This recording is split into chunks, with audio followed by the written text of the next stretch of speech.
একজন হিন্দু মেয়ে পূজা, সে কলেজ যাওয়ার জন্য রাস্তা পার হচ্ছিল। সে দেখে হঠাৎ একটি গাড়ি দ্রুত তার দিকে ছুটে আসে। সে সময় একজন মুসলিম ছেলে ফারহান তাকে বাঁচিয়ে নেয়। দুজনের সামনাসামনি হয় এবং তাদের প্রথম পরিচয় হয়। পূজা একটু লজ্জিত হয়ে বলল, ধন্যবাদ আমাকে বাঁচানোর জন্য।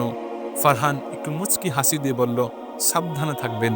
পূজা এবং ফারহান তারা একসঙ্গে পড়াশোনা এবং বিভিন্ন কাজের জন্য তাদের বন্ধুত্ব গড়ে ওঠে। একদিন ফারহানের নামাজ পড়া দেখে পূজা অবাক হয়ে প্রশ্ন করে, প্রতিদিন এত নিয়ম মানো, তোমাকে ভালো লাগে?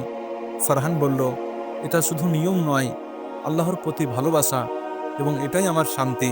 এই কথা শোনার পর পূজা ইসলাম নিয়ে পড়াশোনা শুরু করে। একদিন সে ফারহানকে বলে, ফারহান, আমি ইসলাম সম্পর্কে জেনেছি এবং বুঝতে পেরেছি যে এটাই হলো একমাত্র সত্য ধর্ম। ফারহান অবাক হয়ে বলল, তুমি কি এটি সত্যি বলছো? পূজা বলল, হ্যাঁ, এটা আমি সত্যি বলছি এবং আমি ইসলাম ধর্ম গ্রহণ করতে চাই। এরপরে ফারহান কালিমা পড়িয়ে তাকে মুসলমান করে নেয়।